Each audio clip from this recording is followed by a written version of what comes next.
ये सुबह अवंतिका मेहरा अपनी बेटी समायरा को स्कूल लेकर जाती है। आज समा के स्विमिंग कंपटीशन का फाइनल राउंड है। बाकी पेरेंट्स के साथ बैठकर अवंतिका भी अपने बेटी का हौसला बढ़ा रही थी। समायरा भी शुरू से ही बड़ी अच्छी तैराकी कर रही थी, मगर अचानक समायरा बेहोश हो जाती है और उसके पोजीशन वाली जगह का पानी खून से लाल हो जाता है। फौरन उसे बचाकर अस्पताल ले जाया जाता है।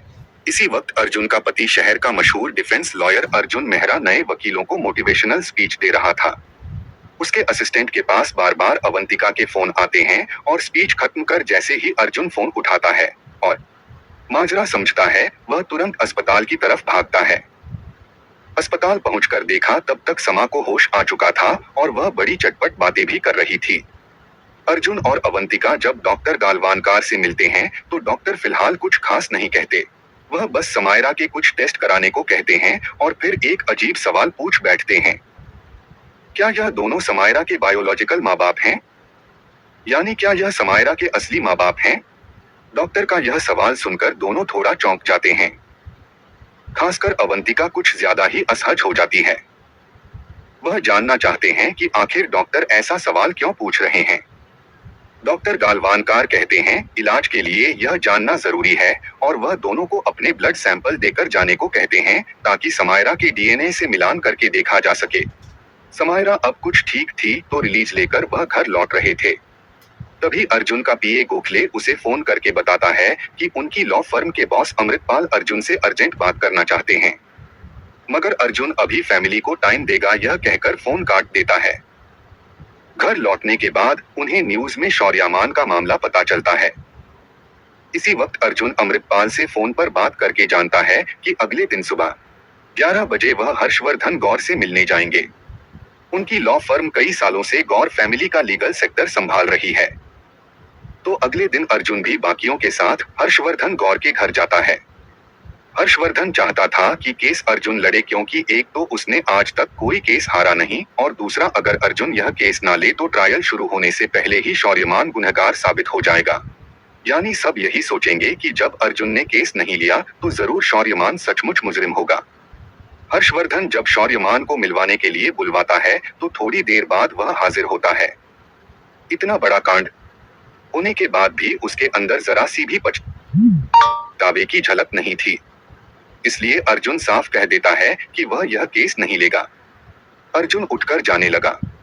तभी शौर्यमान उसे रोक कर कहता है, तुमने आज तक कोई केस नहीं हारा। मेरा केस लेने से तुम्हारा वह रिकॉर्ड नहीं टूटेगा। इस बात का यकीन रखो क्योंकि मैं बेगुनाह हूँ। अर्जुन फिर भी कोई दिलचस्पी नहीं दिखाता। तो हर्षवर्धन पूछता है, मैं तुम्हारे लिए क्या कर सकता हूँ जिसके बदले तुम यह केस लेने को राजी हो जाओ। अर्जुन कहता है, कोई चमत्कारी हो जाए तो अलग बात है वरना वो यह केस नहीं ले रहा। यानी उसने क्लियर कट कह दिया कि उसके पास यह केस लेने का कोई चांस ही नहीं है। अपना जवाब देकर अर्जुन वहां से निकल जाता है। अर्जुन के इस रवैया से उसके बॉस थोड़े अपसेट हो जाते हैं। वो अर्जुन को कन्विंस करने की कोशिश करते हैं कि वह केस ले ले। अर्जुन कहता है, वह इसीलिए तो यह केस नहीं लेगा क्योंकि हर्षवर्धन उसकी रेपुटेशन का फायदा उठाना चाहता है। क्योंकि अर्जुन ने कोई केस हारा नहीं तो उसकी एक साख है। इसलिए अगर अर्जुन केस ले तो वह जनता के सामने आसानी से शौर्यमान को बेगुनाह साबित कर पाएगा। बस इसीलिए अर्जुन यह केस नहीं लेगा। वह लोग बहस कर ही रहे थे। तभी पता चलता है कि शौर्यमान के केस में सोमा की तरफ से जो पब्लिक प्रोसिक्यूटर था उसे अचानक हार्ट अटैक आ गया और वह क्रिटिकल कंडीशन में है। इसलिए केस माधुरा बनर्जी को हैंड ओवर किया जा रहा है। माधुरा अभी जूनियर लॉयर है बल्कि वह तो अर्जुन की स्टूडेंट भी रह चुकी है। इसलिए उसके हाथ में केस जाने से अर्जुन भी हैरान हो जाता है। और मजे की बात, पूरी दुनिया के जान जाने के बाद सबसे आखिर में माधुरा को यह खबर मिलती है कि उसे इस केस की प्रोसिक्यूशन यानी सरकारी वकील की जिम्मेदारी मिल रही है।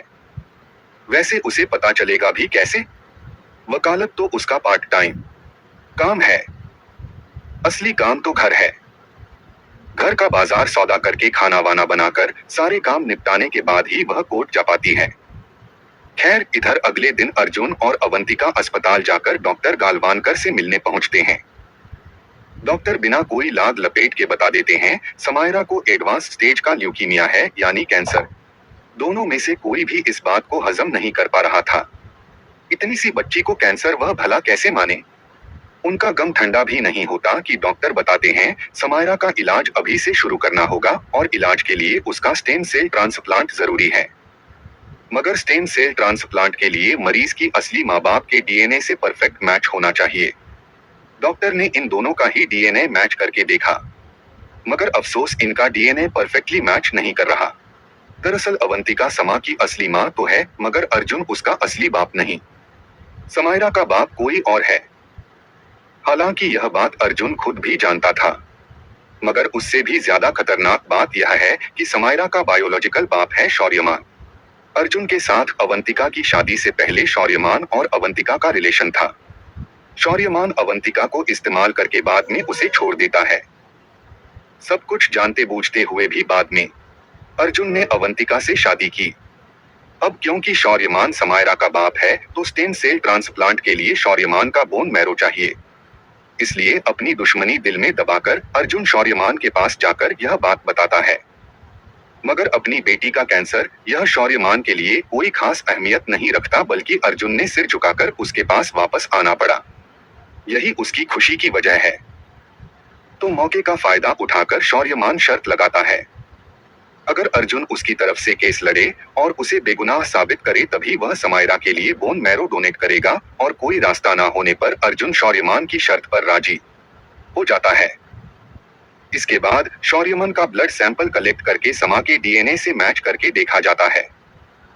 दोनों का डीएनए परफेक्टली मैच कर रहा था, यानी शौर्यमान बोन मैरो डोनेट करे तो ही समारा को ठीक करना मुमकिन है। तो क्योंकि अर्जुन केस लड़ने को राजी हो गया, इसलिए शौर्यमन सरेंडर कर देता है ताकि कोर्ट ट्रायल शुरू हो सके। अर्जुन के शौर्यमन की तरफ से केस लड़ने की खबर टॉक ऑफ द टाउन बन जाती है।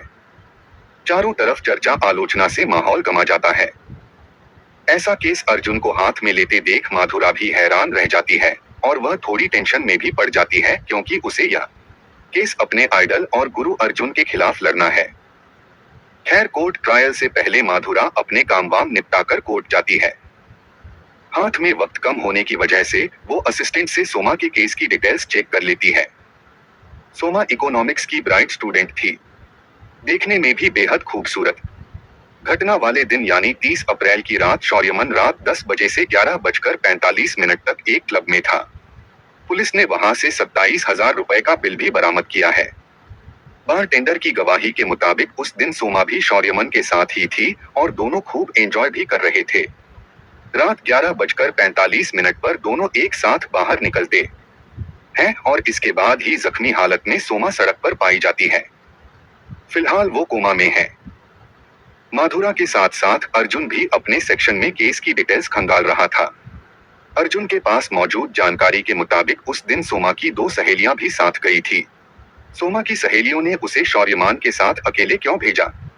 अर्जुन के मन में यह सवाल उठता है। वैसे यही सवाल माधुरा के मन में भी घूम रहा था। इसलिए वह सोमा की 2 सहेलियों ग्रीष्मा और हावोवी को बुलवाकर इस बारे में पूछती है। उनसे जितना पता चलता है सोमा को शुगर डैडी टाइप के लोग ज्यादा पसंद थे, इसलिए वह इन्हीं लोगों को डेट करती थी। दोनों पक्ष केस की डिटेल्स और खंगालते हैं। जैसे वहां एक चाय वाला आई विटनेस था। माधुरा उसे बुलाकर पूछताछ करती है और उसका स्टेटमेंट कलेक्ट कर लेती है। शौर्यमान और उसकी बीवी का भी स्टेटमेंट लिया जाता है। दोनों के बयान के मुताबिक शौर्यमान रात 1 बजे से पहले ही घर लौट आया था। यह इंटरेस्टिंग फैक्ट यह है कि सोमा का हादसा भी 1 बजे के वक्त ही हुआ था। मंदिर से आते जाते कुछ लोग सोमा को जख्मी हालत में पड़ा देखकर उसी वक्त अस्पताल ले जाते हैं। अस्पताल पहुंचाने के बाद पता चलता है सोमा की गर्दन पर वार किया गया है। जुगलर वेन कट जाने की वजह से ज्यादा खून बहने से वह मरने के करीब पहुंच गई थी और अब भी कोमा में ही है। शारीरिक तौर पर कोई रिकवरी नहीं हुई। हालांकि सोमा को जिस हथियार से वार किया गया वह अब तक नहीं मिला है, मगर गर्दन का जख्म देखकर उनका अंदाजा है कि शायद चाबी के रिंग से गर्दन पर वार किया गया है। हालांकि मर्डर वेपन न मिलने पर कोर्ट में यह साबित नहीं किया जा सकता, मगर इसके अलावा भी शौर्यमान के खिलाफ और भी कई सबूत हैं। जैसे घटना के बाद शौर्यमान की गाड़ी को केमिकल से बड़ी प्रोफेशनली धो पोंछ कर साफ किया गया। सोमा के नाखूनों में खून और स्किन लगी थी। जो झगड़े के वक्त सस्पेक्ट को नोच कर पकड़ने की वजह से नाखूनों में फंस गई थी। वह स्किन सेल और खून का डीएनए भी शौर्यमान से मिल जा रहा है। तो इससे स्ट्रांग एविडेंस और चाहिए ही नहीं। माधुरा कहती है कि शौर्यमान के पास खून का मोटिव भी है, अपॉर्चुनिटी भी है, और उसका डीएनए भी मैच कर रहा है। तो फिर इस केस को अर्जुन के डिफेंड करने की गुंजाइश ही कहाँ है? यह तो एकदम ओपन एंड शट केस है। मगर माधुरा को टेंशन भी हो रही थी, क्योंकि केस अगर इतना ही इजी है तो अर्जुन मेहरा ने केस लिया ही क्यों? इसका मतलब वह लोग जरूर कोई क्लू मिस कर रहे हैं जो अर्जुन जानता है मगर वो नहीं जानते। तो खैर कोर्ट ट्रायल के दिन दोनों ही काला कोट पहनकर कोर्ट में हाजिर होते हैं। कोर्ट के सामने सैकड़ा लोग शौर्यमान की सजा की मांग में विरोध प्रदर्शन कर रहे थे। अर्जुन जज समेत सब वक्त पर कोर्ट आ जाते हैं, मगर काम निपटाकर आने में माधुरा को थोड़ी देर हो जाती है। जल्दबाजी में सीढ़ी चढ़ते वक्त ठोकर खाकर वो थोड़ी चोट भी खा बैठती है। कोर्ट रूम में घुसकर वह काफी असहज हो जाती है, क्योंकि उसके इंतजार में अभी तक केस का ट्रायल शुरू ही नहीं हुआ। माधुरा एक्सप्लेनेशन देती है कि सड़क पर जाम बहुत था। जज खींच कर कहते हैं, तो फिर हम कैसे पहुंच गए? क्या हम सेना के हेलीकॉप्टर से आए थे? माधुरा इस बार और भी ज्यादा असहज हो जाती है। तो जज के निर्देश पर अर्जुन अपने पहले गवाह के तौर पर खुद शौर्यमान को ही बुलाता है। वह शौर्यमान से कहता है उस रात क्या हुआ था वह बताएं। शौर्यमान पूरी तैयारी के साथ ही आया था। पहले तो वह खूब इमोशन ड्रामा शुरू करता है, फिर बहाना बनाकर कहता है कि कुछ दिनों से वह अपनी सांसारिक जिंदगी से फ्रस्ट्रेटेड था, इसलिए थोड़ी गुड फीलिंग लेने के लिए उसने सोमा से दोस्ती की। सोमा उसकी बातें, उसकी परेशानियां बड़े ध्यान से सुनती थी, उसके सुख दुख में शरीक होती थी, इसीलिए वह सोमा की तरफ कमजोर पड़ गया। उस रात क्लब से वह डिनर के इरादे से निकले। रास्ते में गाड़ी रोककर वह कुछ देर बातें करते हैं। इसी वक्त इमोशनल होकर शौर्यमान सोमा को किस करने की कोशिश करता है। सोमा की इस तरह की कोई ख्वाहिश या इंटेंशन नहीं थी, इसीलिए सोमा घबराकर शौर्यमान को नोच कर धक्का देकर हटा देती है और गाड़ी से उतरकर भाग जाती है। शौर्यमान भी कुछ देर सोमा के पीछे भागता है। उसका मकसद था सोमा से माफी मांगना, मगर थोड़ी दूर जाकर शौर्यमान को अपनी रेपुटेशन का डर सताने लगता है, इसीलिए वह हिम्मत न करके घर लौट आता है। शौर्यमान रोते रोते कहता है उस दिन अगर वह सोमा के पीछे आखिर तक जाता तो शायद उसे मरना ना पड़ता। कोर्ट में शौर्यमान की बीवी भी मौजूद थी। वह शौर्यमान का इकबालिया बयान सुनकर गुस्से में उठकर चली जाती है। अर्जुन के बाद माधुरा जिरह करने उठती है और जानना चाहती है शौर्यमान रात 1 बजे घर में था, इसकी क्या गवाही या सबूत है? शौर्यमान बताता है उसकी बीवी इसकी गवाह है। माधुरा ताना मारकर कहती है अभी अभी जो गुस्से में उठकर चली गई वही आपकी बीवी है ना? शौर्यमान इस तरह के सवाल के लिए तैयार था और उसका जवाब भी रेडी था। वह कहता है इतने कंट्रोवर्सी के बाद भी मेरी बीवी कोर्ट में हाजिर होकर मेरा साथ दे रही है क्योंकि वह जानती है कि मैं बेगुनाह हूँ। माधुरा कहती है उसकी बीवी का इकबालिया बयान यहाँ नहीं चलेगा, उसे कोई और सबूत दिखाना होगा। तब फिर अर्जुन बहस करने उठता है। दोनों पक्षों की बहस के बाद उस दिन के लिए केस शौर्यमान के हक में ही फेवर करता है। माधुरा लास्ट ट्राई के तौर पर गाड़ी धोने का मुद्दा उठाती है, मगर शौर्यमान बताता है वह वैसे भी महीने में 1-2 बार गाड़ी धोने के लिए सर्विसिंग पर भेजता है, इसलिए उस दिन भी बिना कुछ मीन किए उसने गाड़ी सर्विसिंग पर भेजी थी। तो आज के लिए और कुछ पूछताछ के लिए ना पाकर माधुरा अपनी जगह खत्म करती है। इसके साथ ही आज के लिए कोर्ट स्थगित रखकर केस की फर्स्ट हियरिंग खत्म होती है। बाहर निकलते ही पत्रकार अर्जुन को घेर लेते हैं और केस के बारे में जानना चाहते हैं। अर्जुन बस एक ही बात कहता है, शौर्यमान बेगुनाह है। अर्जुन ना चाहते हुए भी शौर्यमान के साथ कंट्रोवर्सी में उलझ जाता है। सब उसे लेकर तरह तरह की आलोचना शुरू कर देते हैं। आलोचना का कुछ हिस्सा समायरा के कानों तक भी जाता है। उसकी सहेलियां बाप के काम के लिए उसे उल्टा सीधा सुनाने लगती हैं। इसलिए समायरा घर लौटकर खूब रोती धोती है। माँ बाप उसे समझाते हैं कि सबने उससे झूठ कहा है। इसी बीच फिर से समायरा की नाक से ब्लीडिंग शुरू हो जाती है, तो वह समायरा को संभालने में लग जाते हैं। समायरा की कंडीशन में अर्जुन और भी ज्यादा टेंशन में पड़ जाता है। उसके हाथ में सिर्फ 2 हफ्ते का वक्त है। इन 2 हफ्तों के अंदर ही शौर्यमान को बेगुनाह साबित करके समायरा का इलाज शुरू कराना होगा। तो अगली हियरिंग में माधुरा उस रात के चाय वाले को गवाह के तौर पर बुलाती है। चाय वाला बताता है उस दिन उसने क्या देखा था। माधुरा पूछती है उस दिन गाड़ी में जो था उसे देखकर वह पहचान पाएगा या नहीं। तब चाय वाला शौर्यमान की तरफ पॉइंट आउट करता है। गवाह को डिफेंड करने के लिए इस बार अर्जुन उठ खड़ा होता है। वो चाय वाले को कुछ गाड़ियों की फोटो दिखाकर पूछता है, उस रात इनमें से कौन सी गाड़ी से सोमा को फेंका गया था? चाय वाला भला इतनी गाड़ियों के बारे में क्या जानता, इसलिए वह कंफ्यूज होकर सहम जाता है। तब अर्जुन पूछता है उसने रात के अंधेरे में उस दिन शौर्यमान को कैसे पहचाना। इस बार चाय वाला और भी सहम जाता है और मान लेता है कि स्टेटमेंट लेते वक्त पुलिस ने उसे शौर्यमान की फोटो दिखाकर कहा था कि गुनहगार यही है। जाहिर है अर्जुन इस बात को पॉइंट आउट करके केस अपने फेवर में ले आता है। वो चाय वाले को डोट और घबराने के लिए कहता है, झूठी गवाही देने के लिए पुलिस ने आपको कितने पैसे रिश्वत दिए? आप भी अपराध में शामिल हैं। चाय वाला सीधा साधा आदमी दहशत में इस बार उसकी जान जाए वाली हालत हो जाती है। इसके बाद अर्जुन ताबूत में आखिरी कील ठोकने के लिए पूछता है। वह तो सोमा को जानता था, तो फिर सोमा को गाड़ी से गिरते देखकर भी उसने मदद क्यों नहीं की? क्योंकि सोमा को मंदिर से लौटते कुछ लोगों ने पहले देखकर अस्पताल पहुंचाया था। चाय वाला कहता है वह उस वक्त डर गया था क्योंकि यह पुलिस का झमेला है। अर्जुन तुरंत बात को पॉइंट आउट करके कहता है लोग पुलिस से डरते हैं क्योंकि पुलिस सबको परेशान करती है। उसी तरह उसके क्लाइंट शौर्यमान को भी परेशान किया जा रहा है। चाय वाले की आखिरी कुछ गवाही उसके पुलिस को दिए स्टेटमेंट में नहीं थी। इसलिए प्रोसिक्यूशन माधुरा और इन्वेस्टिगेशन ऑफिसर काफी मुश्किल में पड़ जाते हैं। जज उन्हें सबूतों के बारे में सतर्क कर देते हैं और उस दिन के लिए कोर्ट स्थगित रखते हैं। उस दिन के कोर्ट के बाद अवंतिका सोमा की सोशल मीडिया की सारी एक्टिविटी लॉग्स कलेक्ट करके अर्जुन को देती है। हालांकि अर्जुन की डिजिटल लॉग में ज्यादा दिलचस्पी नहीं थी, मगर इन्हीं के अंदर उसे एक अहम क्लू मिल जाता है। अगले दिन कोर्ट में सोमा की मां अर्जुन से मिलकर जानना चाहती है सोमा के बॉयफ्रेंड अभिमन्यु को क्यों बुलाया गया है। सोमा की मां अभिमन्यु का कैरेक्टर सर्टिफिकेट देकर कहती है कि वह बहुत अच्छा लड़का है, इस सब से उसका कोई लेना देना नहीं। अर्जुन उसे इस सब के अंदर ना घसीटे। साथ ही सोमा की मां अफसोस करके कहती है उसकी बेटी भी बहुत अच्छी है, वह रैंक करने वाली स्टूडेंट है।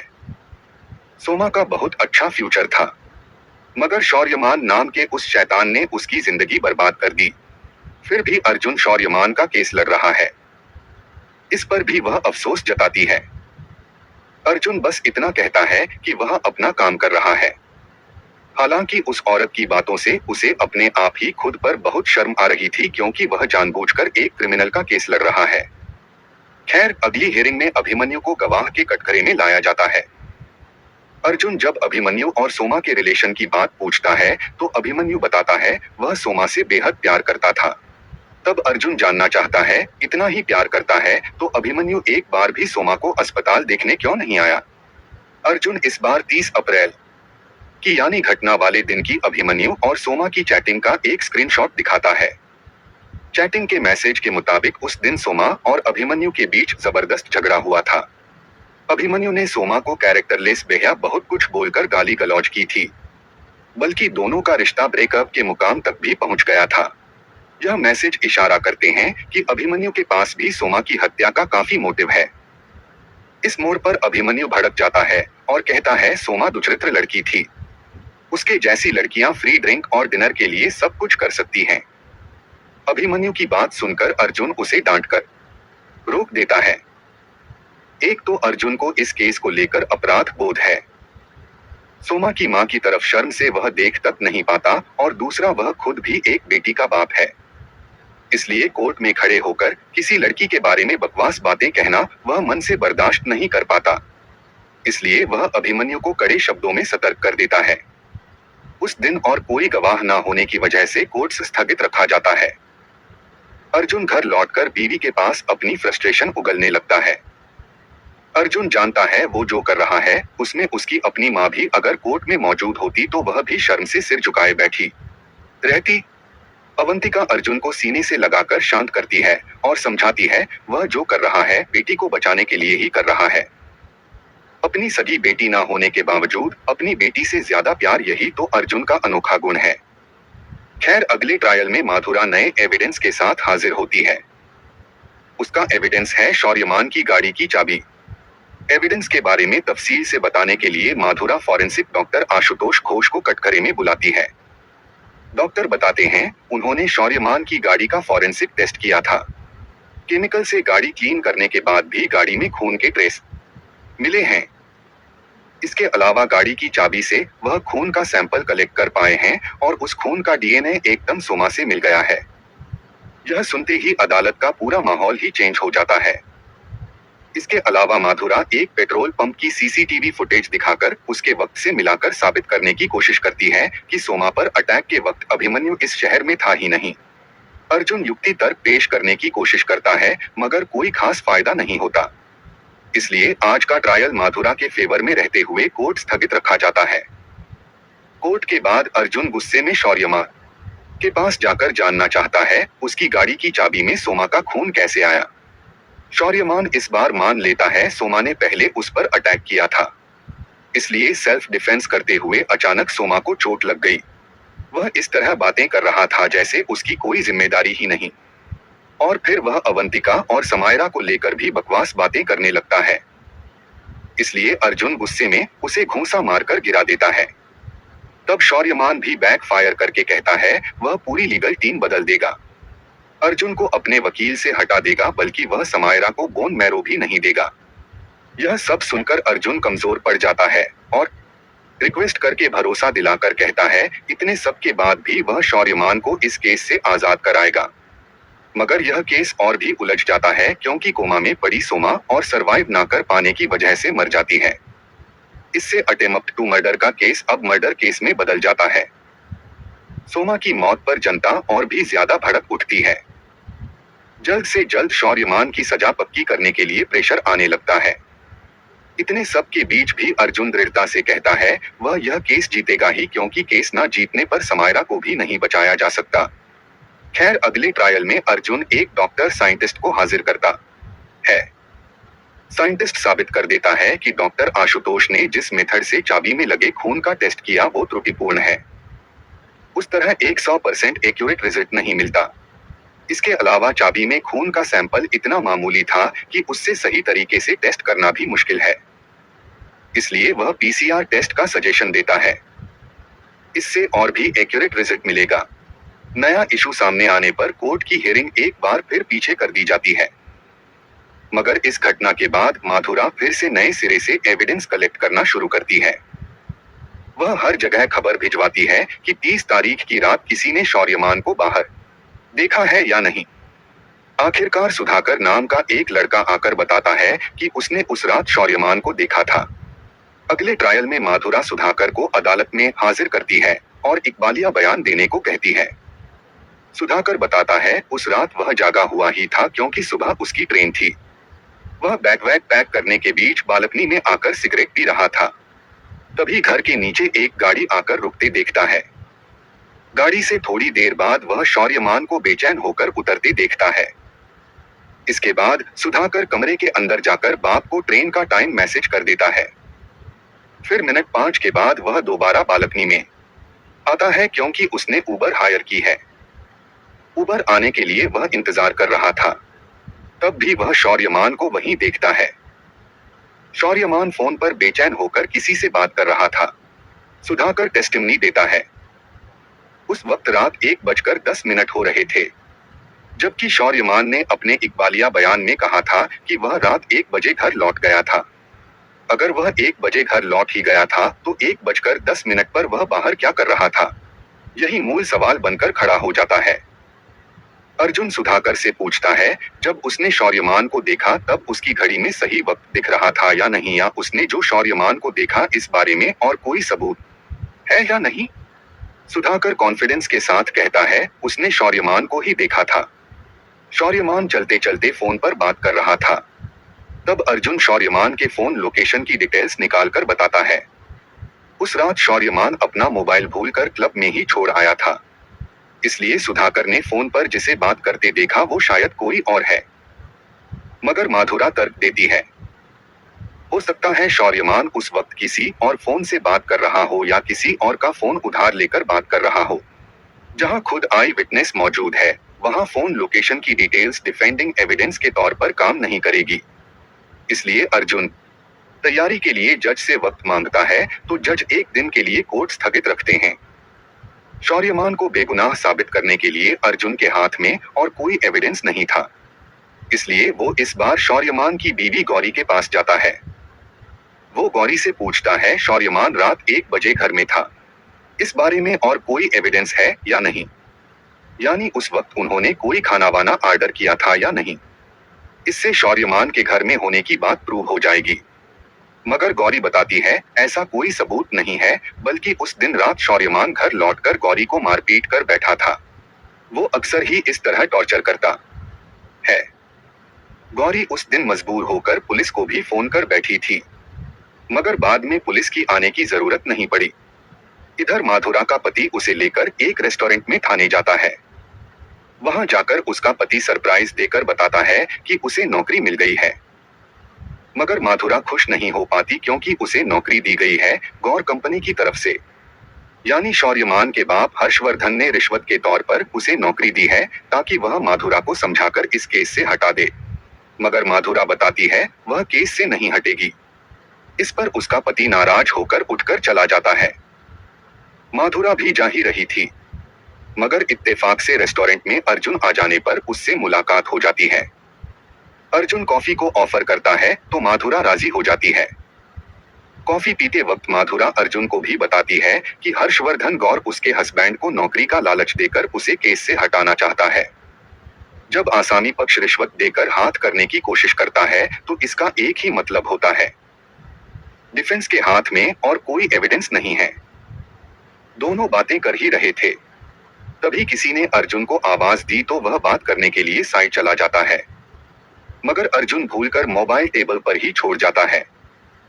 इसी वक्त उसके एक असिस्टेंट का मैसेज आता है। गौरी हेल्प करने को राजी नहीं हुई। वह शौर्यमान को फांसी पर लटकते देखना चाहती है। क्योंकि मोबाइल टेबल के ऊपर था इसलिए मैसेज आने पर नोटिफिकेशन सिग्नल से माधुरा मैसेज देख लेती है।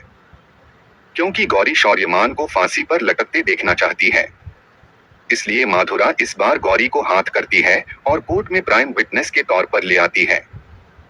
गौरी गवाही देगी। यह सुनकर शौर्यमान बेचैन होकर उठ खड़ा होता है, मगर अर्जुन इशारा करके उसे शांत होने को कहता है।